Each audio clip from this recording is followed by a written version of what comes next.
Digital marketing for HVAC and home service businesses. Strategies and stories from industry experts to help you succeed.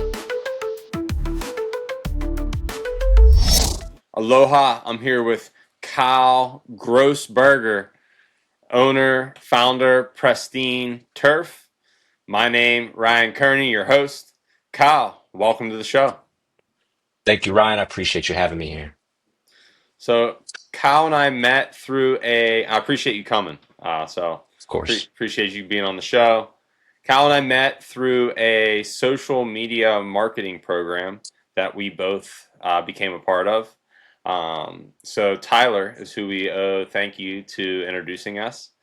And yeah, we found out that we had some things in common, taking care of, work and life. I don't like to say work-life balance per se, because I feel like it's just got a weird connotation. For me, I like work-life harmony. And through getting to know Kyle, I feel like that's very similar for him as well.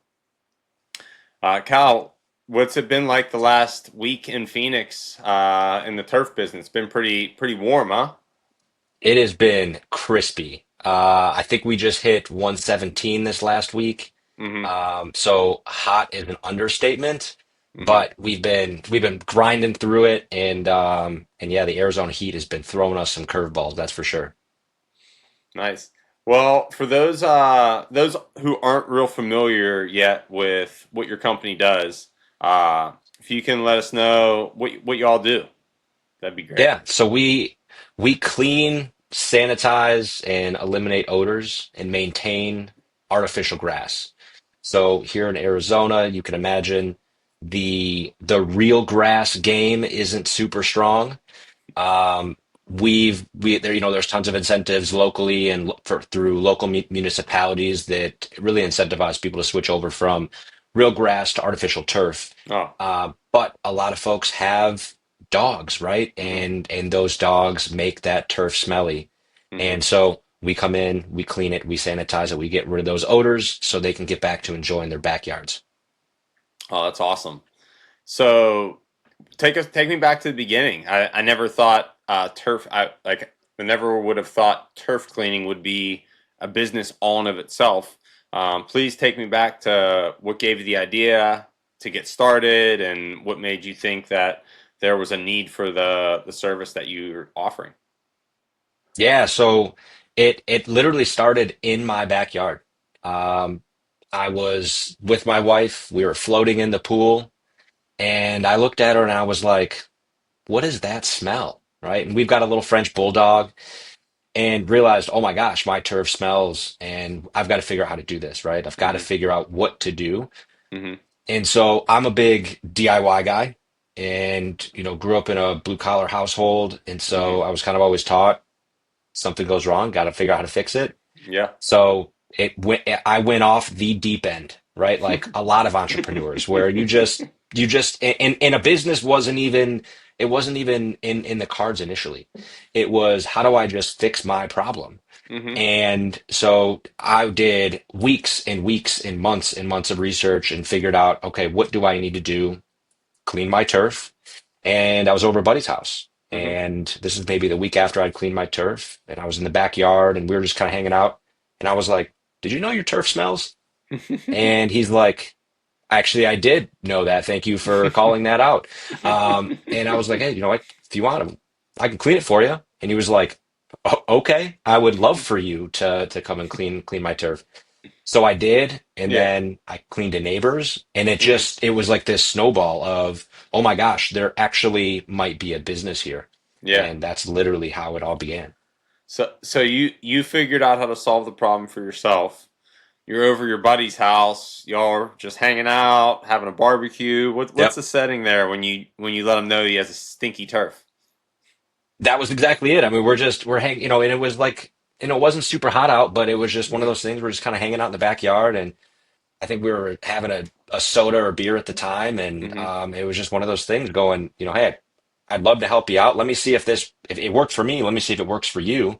Yeah. And then it went into a neighbor, and then it went to another neighbor, and then it just all of a sudden, he told some people, And then I just kind of started putting the word out around my neighborhood, and Mm-hmm. it just all of a sudden, we're getting called left and right, and Mm-hmm. I was like, you know what, this is actually a real business that I think can thrive.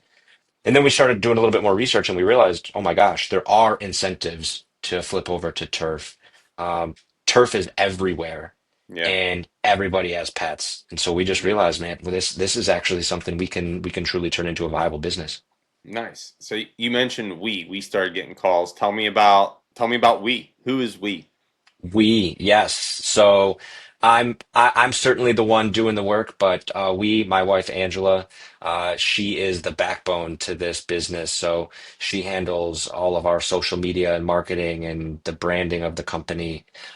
So she's been really my rock in making sure that the stuff that I'm not great at, Mm-hmm. it's luckily the stuff that she's a total rock star at. Yeah. And so yeah, she really took over our social media and our branding, and Mm-hmm. um, she made turf cleaning cool to watch on social media.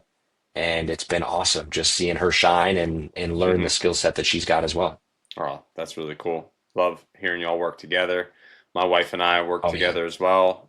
Jana is also she's the rock star of producing the podcast. She does host some episodes as well. I think hopefully we get the two of them on to chat one day.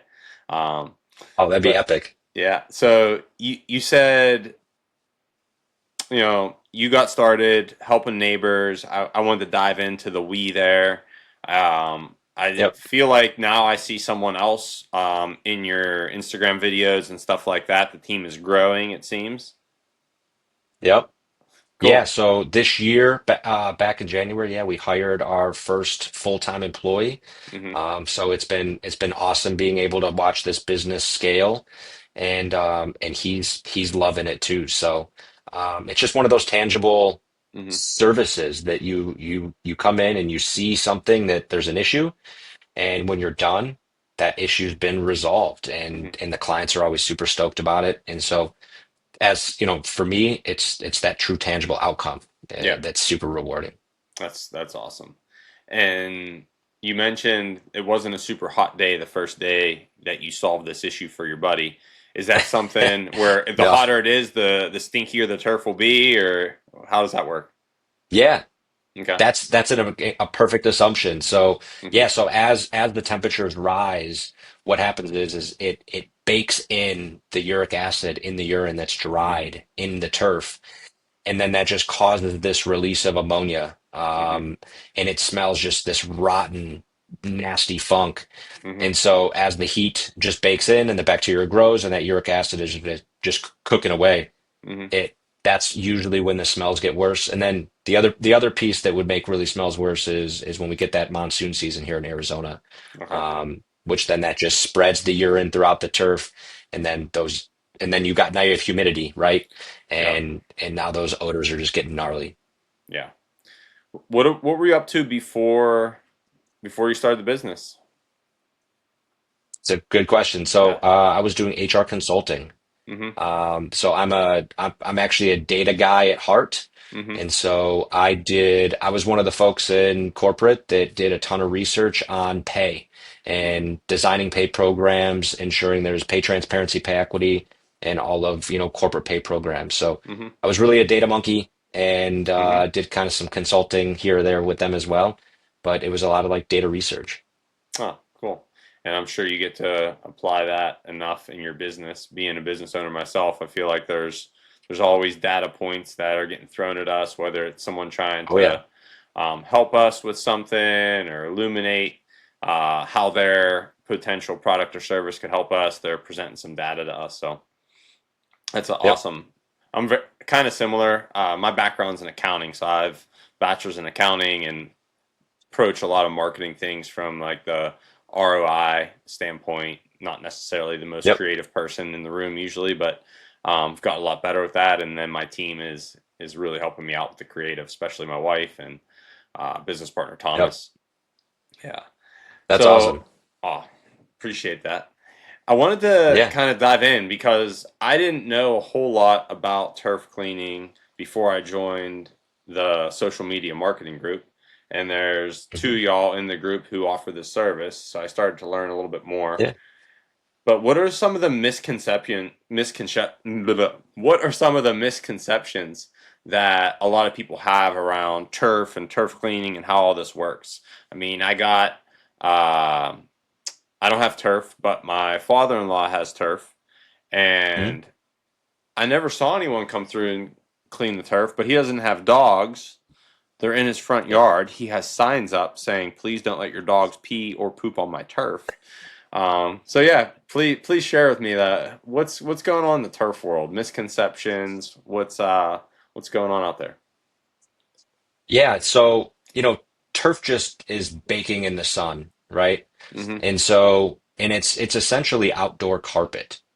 So I think one of the biggest misconceptions, especially if you do have pets, Mm-hmm. is not cleaning it. Yeah. Oftentimes, when it's sold to the day of install or when the client decides they want to put turf in, we hear all the time from either our clients or from even social media posts from a number of these installers locally, and they say that turf is no maintenance.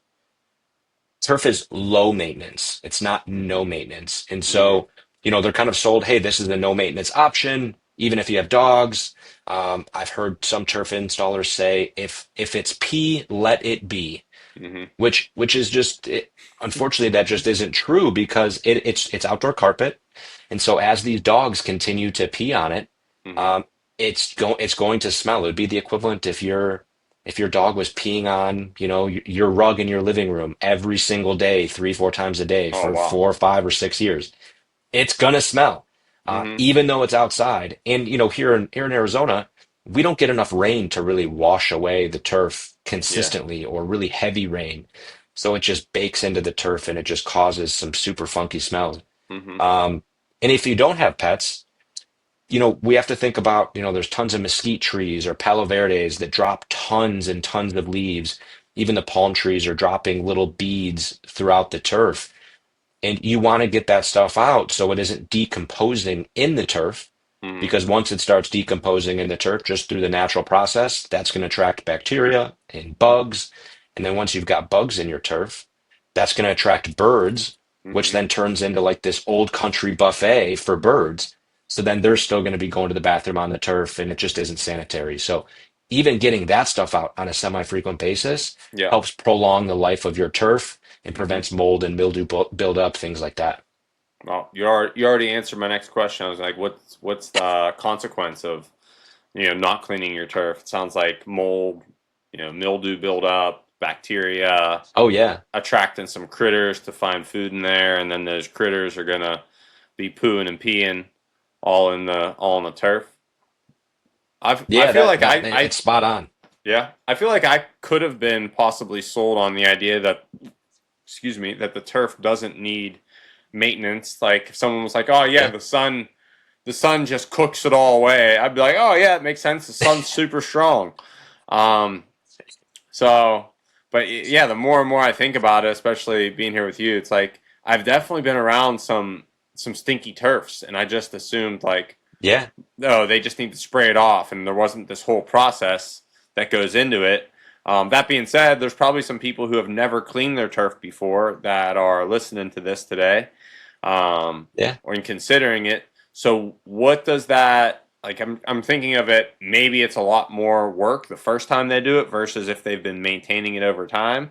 How do you approach it for someone who's never cleaned their turf before? They maybe had their turf for a few years. Yeah. So the essentially we've got a full deep process that we go through to essentially restore turf basically back to the it was the day it was installed. Mm-hmm. So we go through, we want to make sure, especially if it's a first time clean, we want to remove all the debris that's in the turf. So whether that's stuck on maybe not, pet number two, Mm-hmm. leaves, any debris, dog hair that's just embedded in the turf, we want to get all of that out, Mm-hmm. right? Then we go through, we want to sanitize the turf, so kill all the viruses and bacteria. If there is any mold or mildew or fungus, we want to kill that as well. And then we want to start breaking down any urine or odors that are in the turf. Mm-hmm. And then we have a kind of a big commercial extractor that we use where we actually try to suck out as much of the pee as we can, Mm-hmm. or any residual dog number two out of the Yep. turf. And with that, it pulls out a lot of those odors from the turf. Mm-hmm. And then when the installer put the turf down, they put a layer of, in general, it's like a sand, but often it's called infill. And Mm-hmm. what infill is it provides some structural stability to the turf. It Yep. helps provide a bit of a cooling effect, and it makes sure that those turf blades are, standing upright. Yep. And over time, Mother Nature can wear those away. It does kind of degrade, and so we Mm-hmm. will restore that back to manufacturer spec, so that way they have the right amount of infill, So so you that way add it does infill back in. prolong the life of the turf. Yeah, yeah. Okay. So especially if it needs it. Now, if it doesn't need it, Mm-hmm. adding infills similar to filling a cup up with water. You Okay. can only put so much water in the cup. Same with turf. You can only put so much infill in the turf. Mm-hmm. And so we don't want to overfill it because that Yeah. would reduce drainage and cause other issues. But essentially, we want to make sure it's kind of back up to manufacturer's spec. So that way, Mm-hmm. when we're done, this thing is looking and smelling brand new. Got it. Yeah. The infill. I didn't know there was infill in the turf in people's backyards, but Yeah. I growing up, they put a turf field in at my high school, and it Mhm. was like a big to do. They were talking about how awesome it is and all this stuff, and then when they put it in, it was like these black pieces of rubber that were spread all Yeah. throughout the turf, and I was like, this is kind of crazy. There's like the turf, and then it looks like ground up tires that were in the Tires. Yeah, turf. that's exactly right. But I mean that was like a football field, soccer field, and the turf Yep. at my father-in-law's house. There's not that type of infill. It's like a different infill. So is it like sand, or what's the most common infill for residential turf? Yep, I would say exactly what you would describe. That's for more of like sport turf, Mm-hmm. and that's for like cushioning and mitigation of injury, things like that. Okay. It's supposed to emulate more so the feel of real grass. But I Yeah. mean, if you played, soccer or football on both, it is different. Mm-hmm. But what the most common that we see from an install standpoint, it's called silica sand. It's Mm-hmm. like light brown, dark brown mixture, and it's basically like sand. It isn't quite like a play sand, Yeah. but that's going to be the most common. It's usually like the cheapest option, Mm-hmm. and it's kind of standard if you don't have pets. Mm-hmm. There are other types of infill that do exist out there that are maybe pet specific. Yeah. So oftentimes it's something that it's similar to a silica, but it's going to be coated with an antimicrobial or antibacterial coating, Mm-hmm. and so that will help some of the prevention of bacteria. It doesn't prevent odors, Yeah. but it will prevent some of the bacteria from growing. And so some common brands would be either an Envirofill or a Camofill. Mm-hmm. They're either green or camel colored, respectively, from those two types. Mm-hmm. And then we often will put in something called a zeolite, and zeolite is a volcanic ash compound. It has a Okay. multitude of uses. On the turf side, it's going to be more on the infill side. The pool industry uses it in filters. I Mm-hmm. mean, you can even eat zeolite in the health industry, and it will actually help detox heavy metals Oh wow. from your body. So it has a multitude of uses depending on the various industries that are out there. So are you supplementing with zeolite from time to time? I've never tried it actually. No. I'm a big health guy. I love health, love fitness, but I've never tried it. Yeah. I actually need to be honest. Yeah, might as well, right? Sounds like you probably have some on Yeah, hand. I've So got a lot on hand. yeah, the so the turf cleaning job you mentioned, it's like outdoor carpet essentially. Yeah. Carpet cleaning I've known as a business and industry for a long time. But is there specific, like we've rented, when I was a kid, we have, the holidays coming up, we might do our, you know, 2 times a year where we go to Home Depot, rent the carpet cleaner, and everyone's got to lift the couches. And I remember doing this as a kid before probably after Christmas, sometimes after we pine needles and all that stuff. But Is Yeah. there commercial equipment that you needed to get to start running these jobs? And like, what's that look like? You told us about some of the infill products, but what are you using to clean the turf? Yeah, so there's a couple of different pieces of equipment that we use. So very similar to the install side, or your traditional landscapers, right? You've got leaf blowers, but on the install side, right, we've got things that it's called a power broom. And what a power broom does Mm-hmm. is it has a big cylinder brush Mm-hmm. and it spins and it digs deep into the turf and it pulls out all the debris and hair and leaves stuck in the turf. Mm-hmm. So that's kind of like our first couple steps. We've got a couple different models that we use. Yep. That the first one basically it gets all the surface level stuff, and then the second one goes a bit Mm-hmm. deeper and it's got a big catch bag on it. So that way Mm-hmm. we take all that debris with us. We don't leave it at the client's house. We Yeah. actually take it with us and we dispose of it. And then, we've got spray equipment that we use to spray all of our product. Mm-hmm. And then we've got a big commercial extractor. It's kind of going to be very similar to what you mentioned. You can rent these small little ones from like a Home Depot. Ours Mm-hmm. is a bigger version, a lot more powerful. And Mm-hmm. so that's what we use to actually suck the pee out of turf. Ah, And then we okay. have typical things like drop spreaders and, like I mentioned, leaf blowers and, other ancillary items. But the big ones are going to be power brooms, sprayers, and our commercial extractor that we use. Got it. So I've chatted with you a bit here about the nuance of the equipment and how it works about turf. It's very clear that you know what you're doing. What would you say is a reason why someone should choose your company versus other options out there if they're looking for turf cleaning or, you know, want to start for the first time getting their turf cleaned? Is there Yeah. anything y'all do So differently or, specific differentiating factors you feel y'all have? yeah, I think the first thing for us is going to be transparency. Mm-hmm. We're incredibly transparent and honest with our clients. Um, one of our core values is integrity, and so we don't want to sell someone something or recommend a service to someone that they don't need. We want to seek to understand what their needs are, what their problems are, and then we want to provide the right solution to solve that. Mm-hmm. Um, for us, a lot of it's we're huge on communication. Yeah. We probably over communicate. Mm-hmm. And so, we always give people reminders the day before. We give people reminders when we're on the way. We give them exact ETAs. We tell them exactly how long it's going to take. We even during our process, the cleaning process, we'll Mm-hmm. bring the client out and we'll give them like a halftime press conference of, hey, here's what we've been experiencing, right? We want to show them all the debris we've been able to pull out of the turf. If Mm-hmm. we're using our extractor, we want to actually show them all the urine that we've actually been able to pull out of the turf. Wow. We set crystal clear expectations of what they should expect, the results they should receive. We even send follow-ups to a number of our clients and say, hey, it's been about a week. How's the turf doing? Mm-hmm. We want to know. And if it Mm-hmm. isn't maybe up to our standard or if it isn't up to an expectation that we set, Mm-hmm. then we're going to go service that for free. So we're not one of those companies where they sell a service and then you can't get a hold of them after that if you have an issue.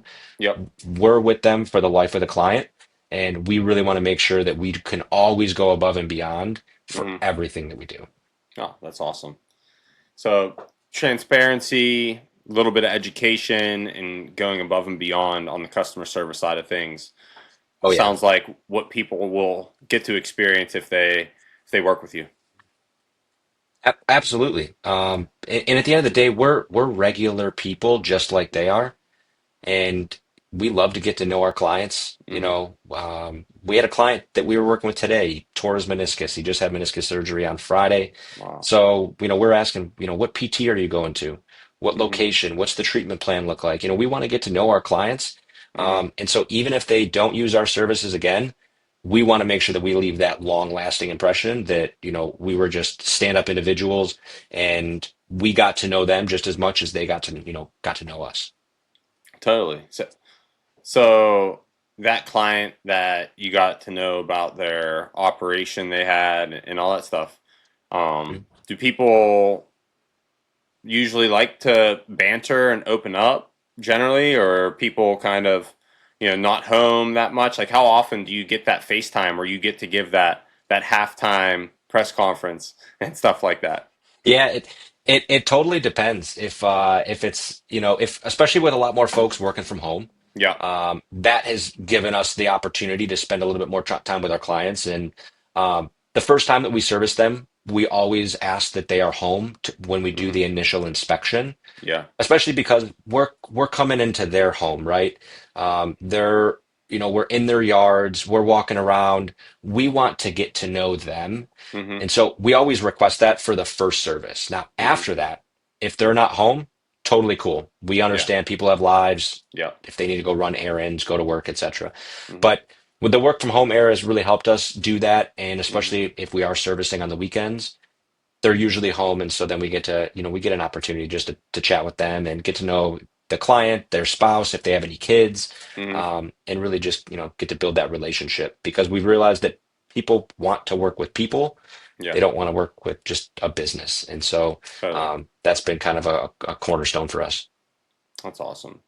And you serve a pretty wide area. I think your website says range from downtown Phoenix to Queen Creek.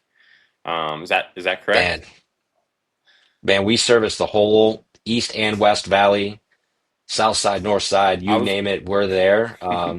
We're all over. I was waiting for you to say the whole East and West Coast. I'm like, whoa, I missed that. Yeah. We do have limitations, even with service charges. We have limitations, but Yeah. no, we do service the entire valley. Yeah.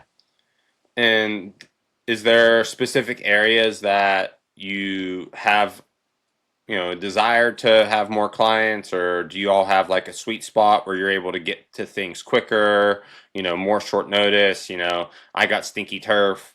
I didn't really care about it, and then all of a sudden, maybe my wife's inviting people over this upcoming weekend, and I want my turf cleaned. Like, how does that work? How quickly can you get to me? Do I need to be in a certain area for you to get to me quicker?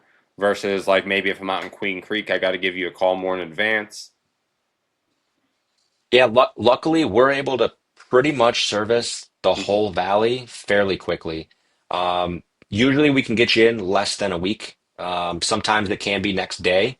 We are based in the East Valley, and Okay. so sometimes those East Valley folks, we may be able to get either a same day or next day service, depending Hmm. on, schedule availability.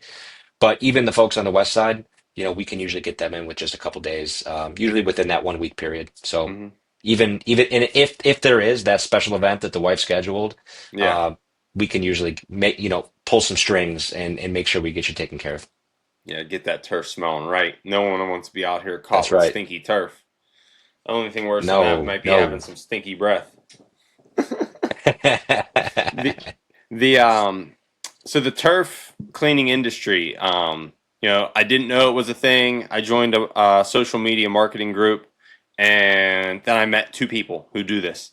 Is it becoming more and more common as a service because of these incentives and more people have turf, or what do you think's the main force behind the growing demand for your service? Yeah, it's so I think it's a few things. Number one, if we look in the service area, or in the Phoenix area, we've got hundreds of landscapers and turf installers. Mm-hmm. And it seems like every day there's new turf suppliers that are popping up Mm-hmm. throughout the valley. And so with those incentives that are in place, right, it is pushing people to want turf. And Mm-hmm. quite frankly, if you do have real grass, I mean, don't get me, I'm a real grass guy. I'm from the Midwest, but it's one of those things where it's so expensive to Yeah. keep your grass green all year long, and you have to deal Yeah. with winter grass and summer grass and constant watering. Mm-hmm. And so it is the ease of, hey, I lay the turf. It's a low maintenance option, Mm-hmm. and it puts us in a situation where we're just seeing homes are migrating over, and in the Phoenix Valley, because we can't build, we're building out wider. There's all Mm-hmm. these new build homes that have contracts with installers, and so we're just seeing all these new build homes having that, a partnership with an installer, and then everybody's getting turf. And once one person in the neighborhood Mm-hmm. gets turf, everybody starts getting turf, and they're all being installed by, the same group of installers. And Hmm. so because it's just such a common thing, and then everybody has dogs, it's one of those situations where, it is a need that maybe not a lot of people, or a service that not a lot of folks knew about maybe 10 years ago.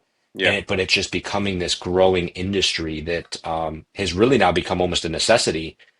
And so that's kind of like where I'm seeing the industry, and I don't see it slowing down. I Hmm. continue I foresee this industry continuing to grow at a very rapid rate as we continue to see that turf continue to be installed. Yeah. You mentioned a little earlier in the podcast that you grew up in a blue collar family household. What was that like? So, what kind of work were people doing around the house? And yeah, I'd love to hear about that. Yeah, my dad actually owned a landscape company for, gosh, I think it was about 20 years. Hmm. And then he ended up selling the business, and he was a pipe fitter by trade. So he was in the Hmm. UAW, Yep. working for a Ford plant and doing pipe fitting, Hmm. high steam, high pressure, water lines, etc. And so I kind of grew up in this household of, you've got to know how to fix stuff, you've got to know how to, Hmm. solve your problem. You can't always call someone. Yep. And so that was just kind of the environment that I grew up in.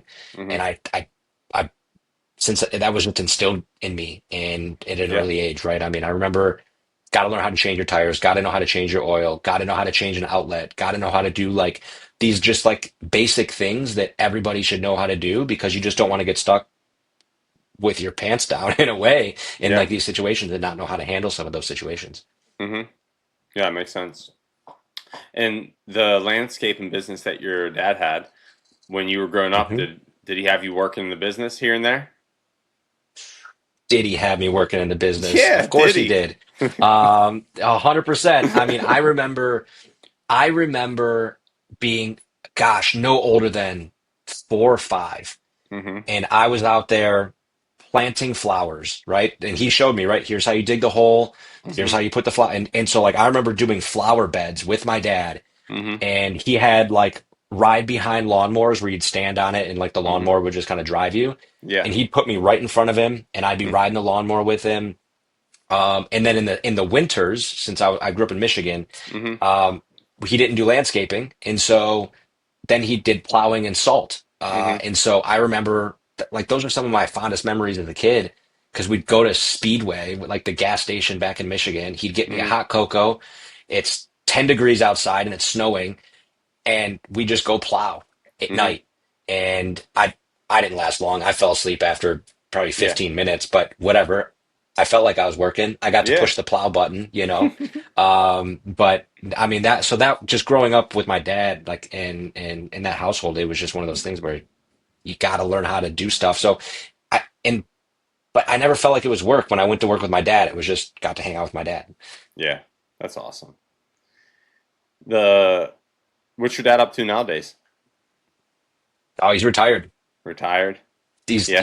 He's retired. He's got they have like a small like little lake house that they live at. Hmm. And dude, so he drives his pontoon boat. Hmm. He can't sit still. I'm just like my dad.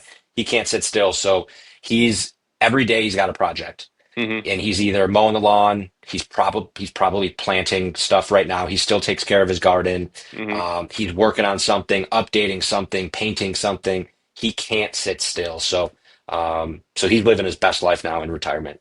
You talk to him much about the business? I mean, I see a lot of overlap just from my uninformed perspective of what it's like in the weeds for you, but I would assume that there's, maybe not a lot of like hard skills with turf and, landscaping, but the idea of running a business, I don't know if he was commercial, residential, how that works for you, but Yep. do y'all talk about that kind of stuff? A little bit. Mm-hmm. He always says he's like I was a landscaper. I wasn't a business guy.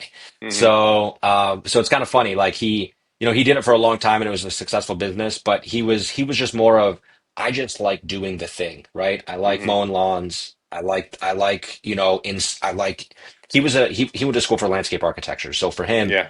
his favorite thing was yes, he had maintenance clients and stuff like that, but his big thing was he wanted to take someone's, bare bones lot or just a lot that needed to be completely redone, and he wanted Mm-hmm. to do all the plans and the architecture, and build them kind of like their dream Mm-hmm. space. Got you. So I don't have the design eye like he does. Mm-hmm. I'm more of like an analytical data Mm-hmm. person, but we do talk about the business quite a bit, and kind of I run ideas by him. And I mean, shoot, even when I'm working on some of the equipment, I'm like, I'm not scared to call my dad. I'm Yeah, I'm almost totally. 40 years old, and I'll still call him and be like, hey, I know you probably had this exact piece of equipment. Mm-hmm. Um, how do I fix this thing? And he's like, oh yeah, you do this, this, and this. Mm-hmm. And sure enough, he's 99% of the time he's right. That's cool. Y'all are able to chat, and he's able to, still keep passing down some knowledge. I love that. Oh yeah. Oh yeah. Yeah, That's we're a we're super tight, so cool, we still talk all the time. cool, perfect segue into one of the other questions here. I like to ask for other aspiring entrepreneurs or people looking to get over the hump. What resources or mentors have been like the biggest help or have had the biggest impact on your Yeah. business growth? Yeah, so there were actually kind of two folks that I would say that I got a lot of advice from along the way. And both of them are actually in the turf cleaning industry. Oh wow. So there's a gentleman by the name of John. He owns a company called Turfresh. It's actually one of the biggest across the nation, Oh wow. and he gave me just a lot of advice around how to run the business, CRMs, um, thoughts on just pricing of how do you price your services, how do you service folks. Mm-hmm. And I remember when I was thinking about starting the business, I just reached out to him, and he was kind enough to answer a bunch of questions. And so that was great, and that kind of gave me like a kickstart into our business. Yep. And then another guy here locally, his name is Anthony. He owns a company called Dino Turf Cleaning, Mm-hmm. and Yep. he was awesome. He spent, I was asking him tons of questions, and he didn't have to help me. We're in Mm-hmm. the same area. He lives maybe 20 minutes from me. Yeah. So we service the same area. It's the same clients, but he was just so kind and generous, and I'll be forever grateful to both Anthony and John, Mm-hmm. just because they didn't have to help. Yeah. They could have said no. Like, Yeah. this is business. Like, if you want to do this, go figure it out. But the fact that they took time out of their day and they gave true advice on not only running the business, but how to clean and things to avoid, Mm-hmm. that was like really helpful. And I've even had other turf cleaners that, have reached out to me now that I've been in business for a while, and I've tried to pay it forward. Mm-hmm. And because I just realized, you know what, like, I get it's business. We're all going to put our own little twist on the way that we do things. Mm-hmm. But this is an industry that I want to be successful, and I think they probably saw the same. They want the industry to be successful, Yeah. and so they were able to kind of give some of that advice to help us, get our footing. And yeah, forever grateful. And now I'm just trying to keep paying that forward to folks that reach out and have similar questions. Cool. Well, I'll give you opportunity here to kind of pay it forward. The question, I'll frame it this way. How long have you been cleaning turf now? Since that day you solved your own problem? We are coming up on 2 years. Okay, 2 years. So if you could give yourself 2 years, your 2 year ago self, some advice, what would you share with them? With your younger Yeah, self? man, be patient. Um, the growth will come. Mm-hmm. So I remember thinking through, my first year. I'm like, God, I wish we were growing faster. I wish we were growing faster. Why aren't we growing faster? But you got to be patient. Mm-hmm. Um, the growth will come, and you just got to execute on a few things really well, Mm-hmm. and the growth will come.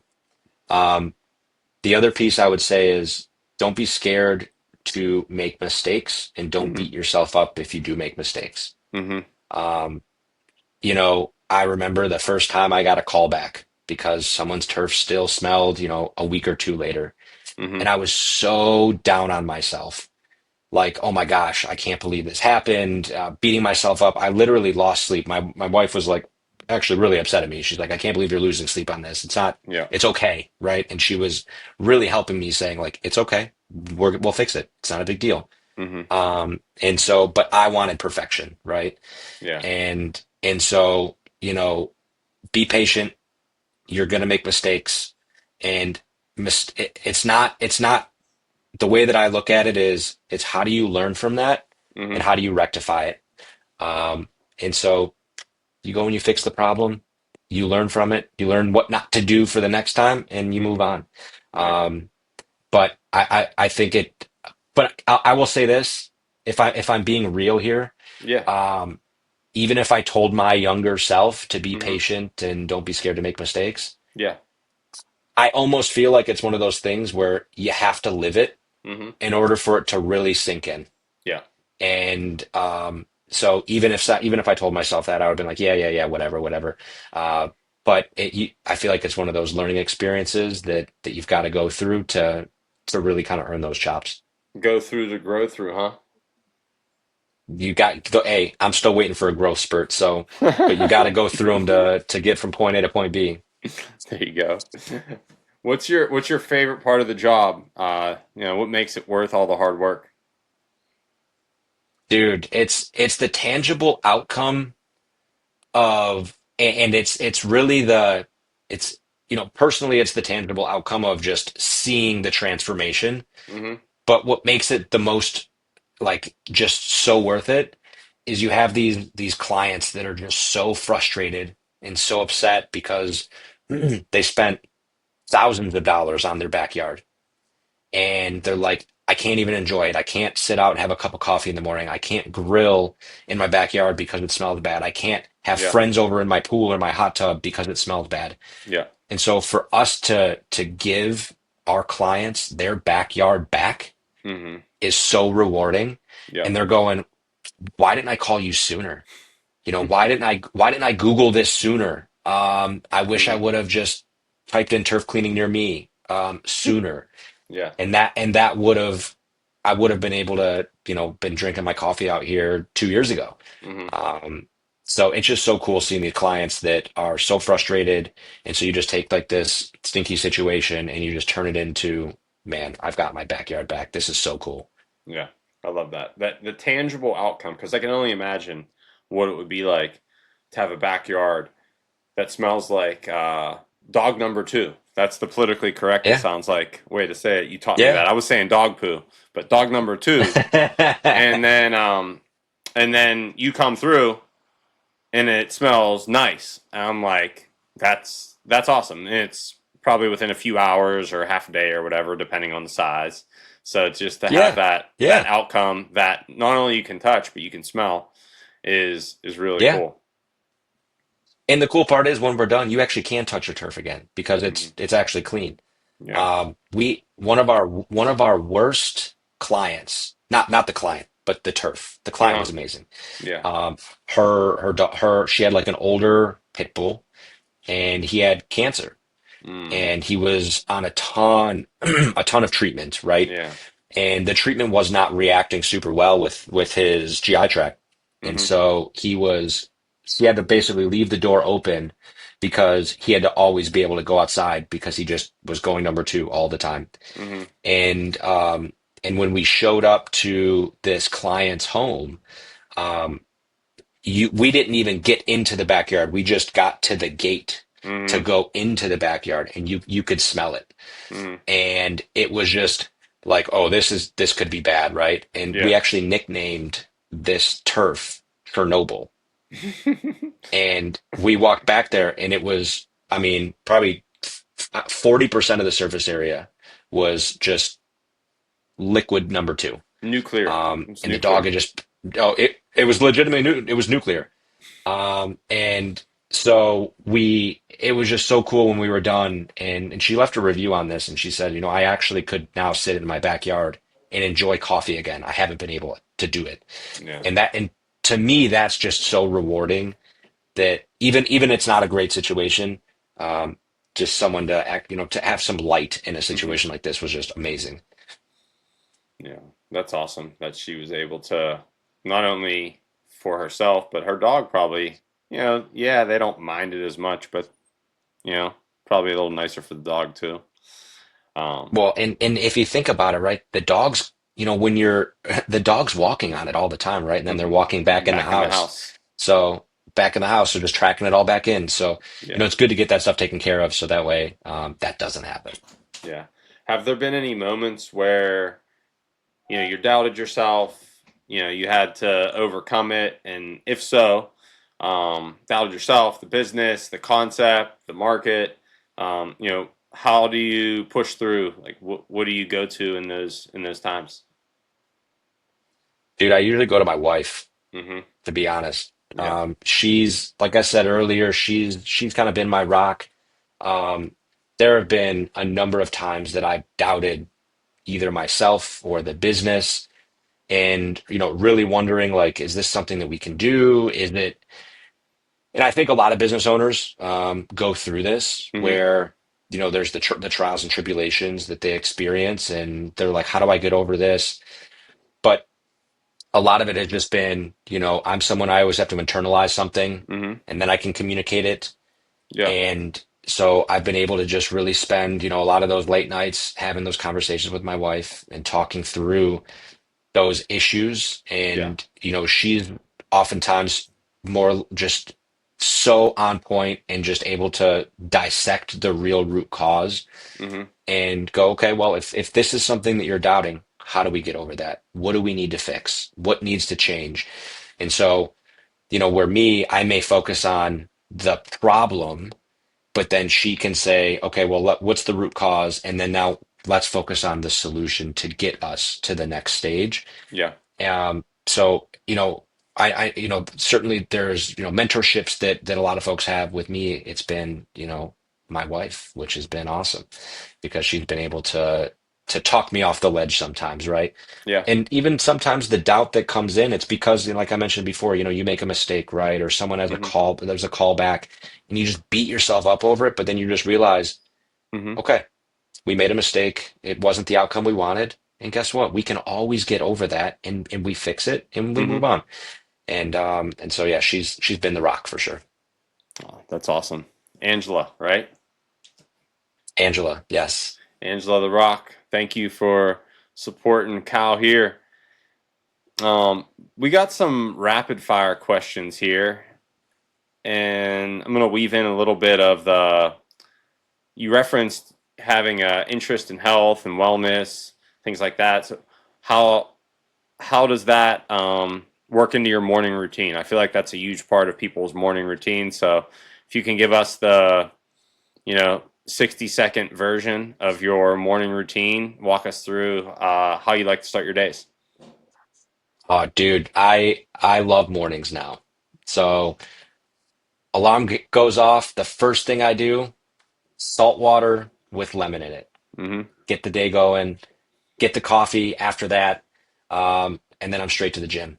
Okay. So my background is actually my bachelor's degree was in health and nutrition, Mm-hmm. and so I've always been into just food as medicine, and so I'm big on just organic food and eating healthy and the right macros and just like the whole nine yards. But yeah, I start off the day at the gym, and so I'm usually in there an hour and a half every single morning. And if I'm not lifting or training, I'm doing some form of cardio or Mm-hmm. outdoor activity, whether it's hiking, playing sports, whatever it is. Um, I was golfing on this last Thursday. So it's for me, it's activity manages my stress, it Mm-hmm. manages anxiety, it just keeps me grounded. And I work out with Angela too. So she pushes me in areas that I am super weak at. I push her in the areas she's super, super weak in. We motivate each other, we hold each other accountable. And so for me, working out is just keeps me completely sane. And it's probably because I've been training now for close to 20 years Mm-hmm. between sports and other activities. But Mm-hmm. oh yeah, health and wellness is a game changer for keeping the mind right. Yeah, that's awesome. I'm right there with you. What's the best business book or piece of business advice that you've received? Feel free to give both, but best business book and or piece of advice you've received. Ooh, I would have to say I'd have to jump onto the advice side. So I actually just bought $100 million leads from Alex Hermosi. Mm-hmm. So I've got that's on the agenda Mm-hmm. to read. But on the advice side,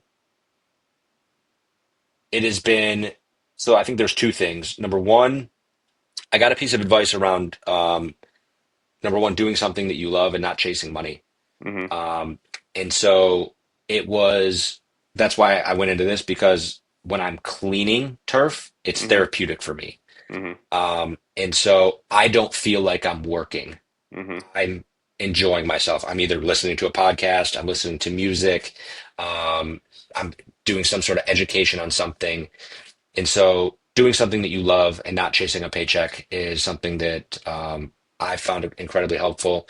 And then the other piece of advice was it goes back to one of our core tenets, which is just about customer service Mm-hmm. and the client experience. Yeah. So treating clients with respect, over communicating, um, leading with your true authentic self Mm-hmm. and showing up with who you are. Um, and I guess the third one would be uh, don't get comfortable. Uh-huh. And the quote was, comfort is like a plush lined coffin for your business, for your career, whatever it is. Mm-hmm. Um, if you stay comfortable and if you're not changing with the times in all aspects of your life and business, Mm-hmm. you're going to get left behind.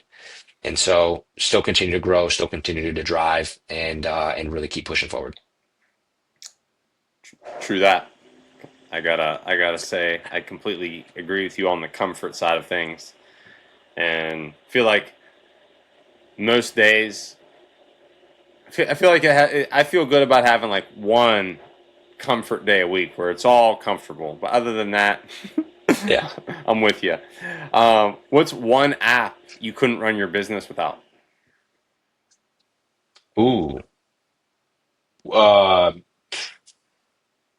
man.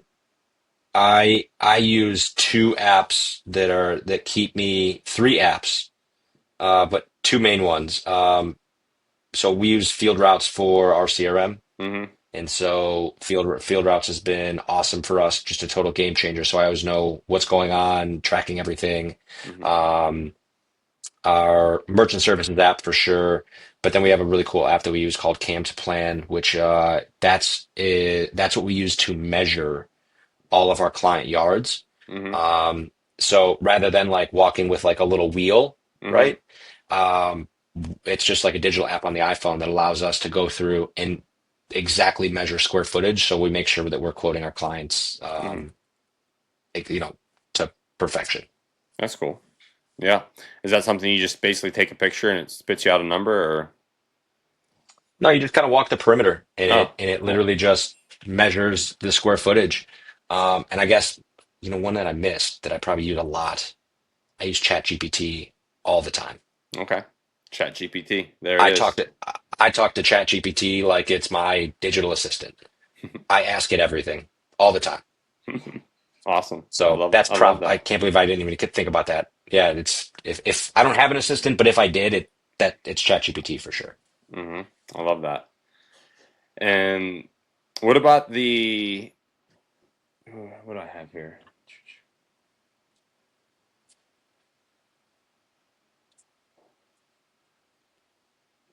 Pausing here. Okay. If uh if you had to say you learned something from a piece of customer feedback, like what was the biggest lesson you've learned from one of your customers? Um, that is a great question. Um, so there's one that comes to mind. It was a one of our clients. Um, we had all of our services laid out on our website, Mm-hmm. and he liked what we were doing. Mm-hmm. And once we had started spraying Mm-hmm. our product, and our product has a like a lemongrass scent to it. Mm-hmm. Um, he had come out a lot of our clients like they love to come out and just kind of check the progress and, oh, how's it going? What are you seeing? And he came out and he was like, hey, what's that smell? And I was like, oh, that's our cleaning product. And he was like, oh, I'm really sensitive to fragrances. Hmm. Can you guys use something that doesn't have a fragrance? And all of our products, they already have the fragrance within the product itself. So we couldn't change that specific situation. Yeah. And he just given us the feedback and said, hey, if I would have known that there was a fragrance in the product, I may have requested something different. Hmm. And so it was a learning curve, or like a learning moment for us. And we said, well, hey, the good news is the fragrance will typically die off after about 4 to 6 hours. Hmm. And after that, it should be pretty much gone. Hmm. Sometimes there's a hint lingering the next day, but for the most part, it's all gone. Hmm. And he was just like, it would have been really good to know about that. And so we added that to our website. So that way we're just, hey, even though that's one person and no one Yeah. else has brought that up, now it's, hey, that one thing was a big deal to that one person. Hmm. And so we want to make sure that if another one of our clients is in the same boat, Yep. it's everything is upfront. And so we always talk about that with every client just to make sure that they're cool with it. Hmm. So that way, if we need to adjust, we can get maybe some different product in so that way we can use that instead. Yeah, totally. My wife would be like that. She's really sensitive to fragrances for sure. Yeah. Yeah. Oh, thanks for sharing. So we got Yeah. the recap here. Kyle, where can people find Pristine Turf Cleaning? How should they get in contact with you? What's your preferred means for people to reach out to either get in touch with you or just have their turf cleaned? Yeah. The easiest way is just follow us right on Instagram, Hmm. at Pristine Turf. That's going to be the easiest, quickest way. But certainly, they can always go to our website, pristineturfcleaning.com. But Instagram is our number one way that folks can reach us. We're super responsive. It's either going to be myself or my wife, Angela, that will be Hmm. responding directly to you. Hmm. We can typically answer any questions, give quotes, or even jump on the phone really quick for maybe just a quick 5-minute consultation just to Hmm. figure out the right service for you. And yeah, so Instagram is definitely going to be the best way. Nice. And then I'm going to leave it to you. Any final thoughts or words you'd like to share with the listeners? Man, first, Ryan, thank you for allowing me to come on and share this beautiful day with you. I appreciate you. Um, and just for our listeners, again, if I think about turf, turf is low maintenance, not no maintenance. And there's tons of DIY options out there. There's a lot of professional cleaning crews that will totally help you guys out. But as long as we're just staying on top of the turf, it's always going to look good. It will always smell good, and you'll get the longest life out of it. So, but with that, man, Ryan, thank you so much, dude. I really appreciate you having me on here. Oh, you're welcome, Kyle. And I'll be stoked to sit down, have lunch, and connect when I get back to Phoenix. And Love to do we it, can man. talk data because you mentioned you're a data monkey, and I'm into the data Yeah. too. So maybe and I heard you were a competitive CrossFit athlete, so I'd love to maybe there's wedding crashers, but I want to be a gym crasher one day. I don't know. I know people's morning routines are sacred, but I might get in there. Yeah, I might be a little retired from CrossFit, but I would still come and do a workout with you for sure. Oh yeah, I'm not a CrossFitter. I go to classes that are CrossFit sometimes, but it's definitely Yeah. just to be with the people and to get the community environment. I'm not RXing anything. I'm a scaled athlete now. That is 100% the fact. Yep, I am. My days are long gone. totally. Well, thanks for coming on the show, Kyle, and we'll stay in touch for sure.